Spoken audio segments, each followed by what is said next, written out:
बिस्मिल्लाहिर्रहमानिर्रहीम। अस्सलाम वालेकुम। आज मैं आप लोगों के लिए एक्सरसाइज 5.1 का क्वेश्चन नंबर 2 सॉल्व करूंगी। तो चलिए वीडियो को स्टार्ट करते हैं।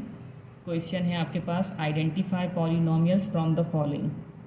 ठीक है, क्वेश्चन नंबर 2 में आपके पास जो है वो बुक में अगर आप देखें, क्वेश्चन नंबर 2 में आपके पास जो है वो कुछ एल्जेब्रिक एक्सप्रेशन दिए हुए हैं। आपने जो है वो उसमें से कौन से एक्सप्रेशन पॉलिनोमियल्स हैं और कौन से नहीं हैं वो आपने आइडेंटिफाई करने। ठीक है, तो देखें, जो चीज़ आप आइडेंटिफाई करने जा रहे हैं सबसे पहले आपको पता होना चाहिए कि वो क्या चीज़ है। पॉलिनोमियल आपने जो है वो यहाँ से आइडेंटिफाई करने कि इनमें से कौन से पॉलिनोमियल्स हैं और कौन से नहीं हैं। तो सबसे पहले आपको पता होना चाहिए कि पॉलिनोमियल बेसिकली क्या होता है।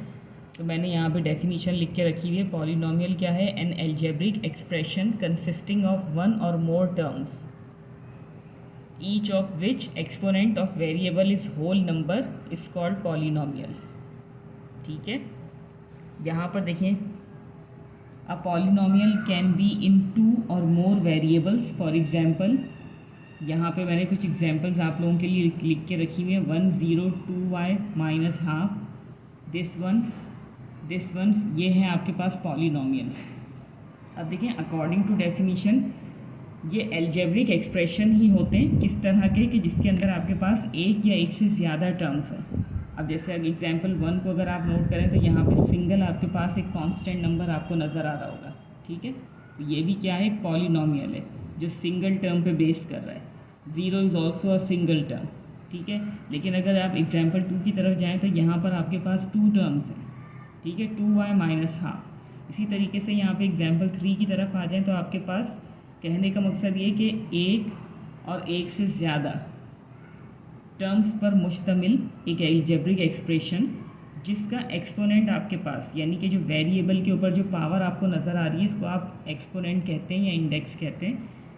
तो वो जो है आपके पास, इस वेरिएबल के ऊपर जो आपके पास एक्सपोनेंट या इंडेक्स है, वो आपके पास जो है वो होल नंबर होना चाहिए।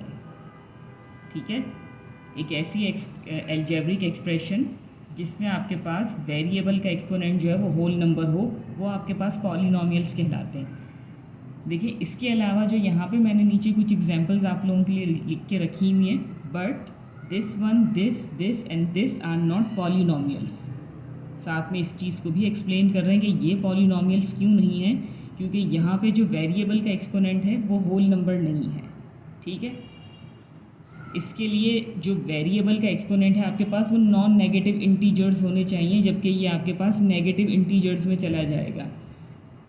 x जो है वो आपके पास डिनोमिनेटर में है, और डिनोमिनेटर में है तो जब ये न्यूमरेटर में आएगा तो इसका एक्सपोनेंट क्या हो जाएगा? पॉजिटिव से नेगेटिव हो जाएगा आपके पास। ठीक है, नेगेटिव हो जाएगा। यहाँ पे इसी तरीके से रूट वैल्यू है तो मीन्स कि यहाँ पर आपके पास जो है वो फ्रैक्शन में इनकी जो है वो एक्सपोनेंट फ्रैक्शन में आपके पास होगी। इसी तरीके से अगर आप तीसरी एग्जांपल को कंसीडर करें तो यहाँ पर जो आपके पास वेरिएबल x है, इसका एक्सपोनेंट आपके पास फ्रैक्शन वैल्यू है, इसलिए ये जो है वो पॉलिनोमियल्स नहीं हैं। पॉलिनोमियल के लिए एक ही कंडीशन है कि आपके पास जो एक्सपोनेंट है वो होल नंबर होना चाहिए। ठीक है, बहुत ही डिटेल में मैंने आपको जो है वो पॉलिनोमियल की डेफिनेशन को एक्सप्लेन कर दिया। अब थोड़ा सा जो है वो क्वेश्चन की तरफ हम आ जाते हैं। अब आप लोगों के लिए जो है वो बहुत आसान हो जाएगा इसको आइडेंटिफाई करना कि इनमें से कौन से एल्जेब्रिक एक्सप्रेशंस जो है वो आपके पास पॉलिनोमियल हैं और कौन से नहीं हैं। तो यहाँ पर सबसे पहला है आपके पास -1। ठीक है, -1 है तो ये आपके पास क्या है? पॉलिनोमियल है। ठीक है, सेकंड में अगर आप बात करें तो देखें, यहाँ पर वेरिएबल जो है, इस चीज़ को मैं आपको एक्सप्लेन करूँगी कि जो कांस्टेंट नंबर है हम इसे पॉलिनोमियल क्यों कहते हैं। ठीक है, आगे चल के आपको मैं ये चीज़ एक्सप्लेन करूँगी। अब यहाँ पे देखिए, अगर सेकंड आप इसका पार्ट देखेंगे तो यहाँ वेरिएबल की पावर जो है वो क्या है आपके पास? ये नॉन नेगेटिव होना चाहिए, जबकि ये नेगेटिव इंटीजर है, तो इसलिए ये नॉन पॉलिनोमियल है। ठीक है, यहाँ पे भी क्या है? नॉन पॉलिनोमियल, क्योंकि वेरिएबल कहाँ है? डिनोमिनेटर में। इसी तरीके से अगर यहाँ इसकी आप बात करेंगे तो ये आपके पास पॉलिनोमियल है। ठीक है, क्योंकि जो रूट है आपके पास वो 5 के ऊपर है और x और y जो है वो रूट में नहीं है। नेक्स्ट है आपके पास इसका 5th पार्ट, तो ये भी आपके पास जो है वो पॉलिनॉमियल है। 6th पार्ट को अगर आप देखेंगे, this is also a polynomial. 7th है आपके पास √1/3, तो ये भी आपके पास पॉलिनॉमियल है। ठीक है, क्योंकि यहाँ कोई वेरिएबल नहीं है, कांस्टेंट नंबर जो है वो कहलाएगा ये भी। अब यहाँ पर अगर आप आ जाएंगे तो वेरिएबल आपके पास डिनोमिनेटर में है, नेगेटिव इंटीजर है, इसका जो है वो एक्सपोनेंट, तो ये नॉन पॉलिनॉमियल हो जाएगा आपके पास। ये आपके पास क्या हो जाएगा, ये भी पॉलिनॉमियल कहलाएगा। ये एक्सप्रेशन आपके पास क्या हो जाएगा, non polynomial. This one is also a polynomial and the last one is also a polynomial.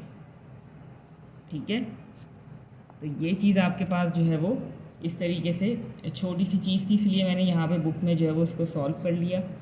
Next है आपके पास indicate the degree of the following polynomials. अब यहाँ पर आपके पास जो है वो टोटल 12 पार्ट्स हैं, 12 पॉलिनॉमियल्स आपके पास हैं। अब आपने बताना है कि इनकी डिग्री क्या है। ठीक है,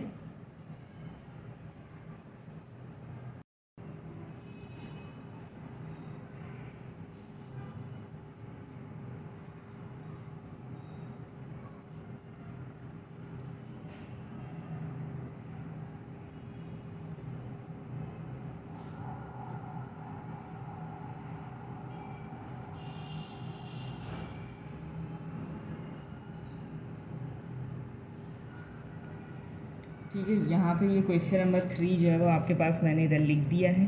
अब आपने जो है वो बताना है कि जो भी पॉलिनॉमियल्स आपके पास जो 12th यहाँ पे दिए हुए हैं, इनकी डिग्री क्या है। ठीक है, तो डिग्री आप किस तरीके से जो है वो चेक करेंगे। डिग्री जो है वो बेसिकली आपके पास जो है वो समझ लें वेरिएबल के एक्सपोनेंट की ही बारे में आप बात कर रहे होते हैं। ठीक है, अब जैसे देखिए यहाँ पे इसका फर्स्ट पार्ट है, मैं थोड़ा सा इसको यहाँ पे लिखना चाहूँगी। अब ये फर्स्ट पार्ट है, जैसे मैंने आपसे कहा था कि कांस्टेंट नंबर है, तो ये भी आपके पास क्या है, पॉलिनॉमियल ही है। अब यहाँ पर आपके पास 5 के ऊपर पावर 3 है, मींस कि अगर आप 5 को 3 टाइम्स मल्टीप्लाई करते हैं, ठीक है, तो आपके पास आता है 125। तो ये आ गया आपके पास, ये एक्सपोनेंशियल फॉर्म में था। मैंने इसको जो है वो आपको इस तरीके से सॉल्व करके दिखा दिया कि ये जो एक्चुअल कांस्टेंट नंबर है वो है आपके पास 125। अब देखिए यहाँ पे अगर मैं यहाँ पर बात करूँ कि इसका यहाँ पर इसका जैसे हमने जो है वो यहाँ पे एक्सपोनेंट फाइंड करना है, सॉरी डिग्री फाइंड करनी है, तो यहाँ पर आपके पास जो है वो एक चीज़ होती है ये x0 करके। ठीक है, ये किसके इक्वल है, 1 के। अब यहाँ पर आपके पास इसे हम पॉलिनॉमियल क्यों कह रहे हैं, ये चीज़ मैंने अभी आपसे कही थी कि मैं आगे जाके आपको ये चीज़ एक्सप्लेन करूँगी। तो यहाँ सपोज करें आप ये चीज़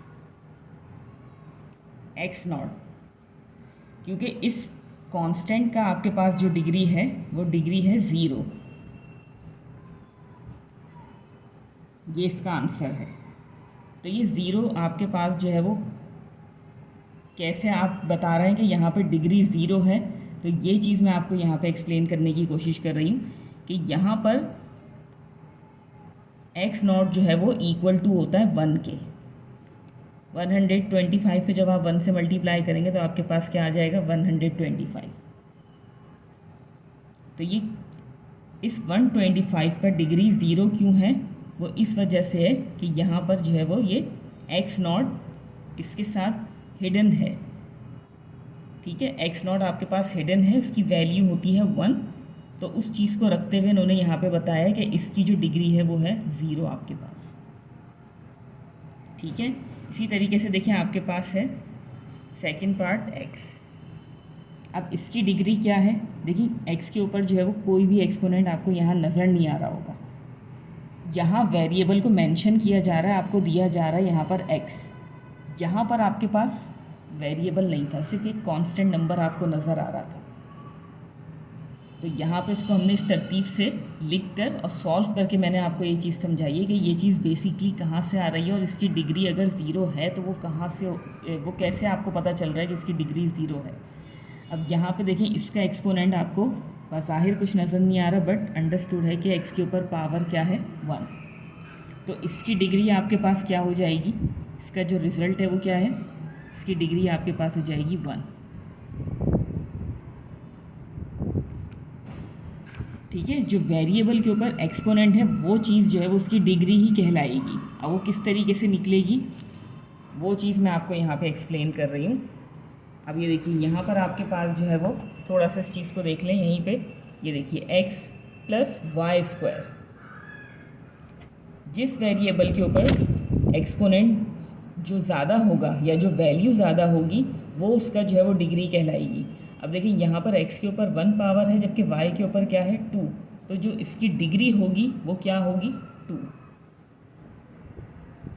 ठीक है, इसका जो रिज़ल्ट आपके पास होगा वो होगा 2, 1 नहीं होगा।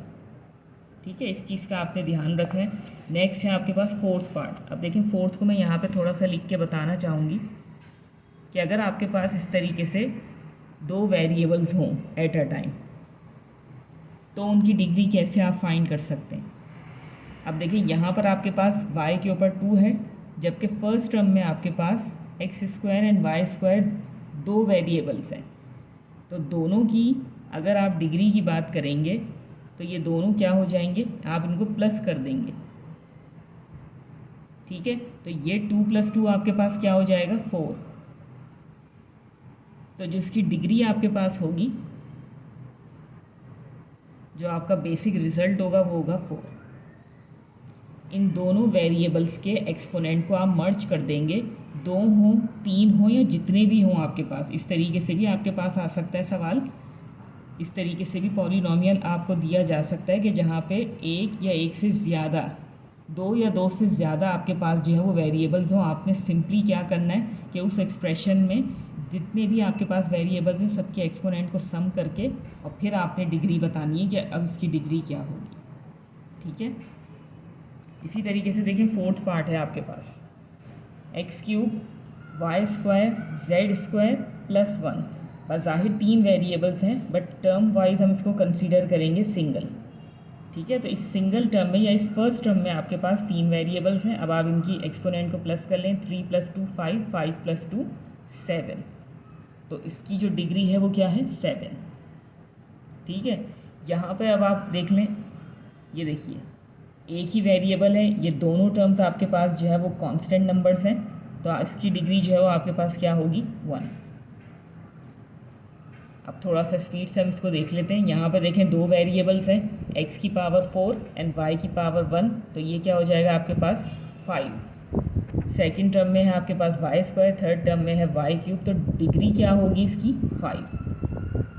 ठीक है, जो हाईएस्ट होगी वैल्यू, जो हाईएस्ट एक्सपोनेंट होगा वो उसकी डिग्री होगी। अब देखिए यहाँ पर अगर आप डिग्री को देखेंगे तो क्या हो जाएगा आपके पास 1, 2 एंड 3। ठीक है, तो यहाँ आपके पास हो जाएगा ये डिग्री 3। ठीक है, नेक्स्ट है इसका 9th पार्ट। अब देखिए यहाँ पर आपके पास जो है वो इस पॉलिनोमियल में आपके पास जो है वो सेकंड टर्म में आपके पास, फर्स्ट टर्म में आपके पास सिंगल वेरिएबल है x की पावर 6, सेकंड और थर्ड में आपके पास जो है वो दो वेरिएबल्स हैं, तो इनकी पावर को आप यहीं पे प्लस करके देख लें। 3 + 2 5, 4 + 1 5 एंड x की पावर है यहाँ पे 6। इट मीन्स कि इसकी जो डिग्री है वो है आपके पास 6। ठीक है, हाईएस्ट एक्सपोनेंट जो है वो उसकी डिग्री होगी। बार बार मैं इस चीज़ को रिपीट कर रही हूँ। अभी देखिए यहाँ पर आपके पास है x की पावर 3, यहाँ पर आपके पास 3 वेरिएबल्स हैं, ये है आपके पास 2, ये है आपके पास 1, तो ये हो जाएगा 3 में आप 1 को प्लस करेंगे तो 4, तो 4 जो है वो उसकी डिग्री कहलाएगी आपके पास। ठीक है, ये कांस्टेंट नंबर है तो इसकी डिग्री आपके पास क्या कहलाएगी 0। एंड यहाँ पर आपके पास क्या आ जाएगा 4 + 4 8 में आप 2 प्लस करेंगे तो 10 जो है वो उसकी डिग्री कहलाएगी। ठीक है, तो चलिए यहीं पे मैं अपनी वीडियो को एंड करना चाहूँगी, इसी उम्मीद के साथ कि जो भी मैंने आपको एक्सप्लेन किया बहुत अच्छे से आपकी समझ में आ गया होगा। अगर वीडियो अच्छी लगे तो लाइक एंड शेयर ज़रूर कीजिएगा। चैनल पर नए हैं तो चैनल को सब्सक्राइब करना मत भूलिएगा। मिलते हैं फिर आप लोगों से अगली वीडियो में, तब तक के लिए अल्लाह हाफ़िज़।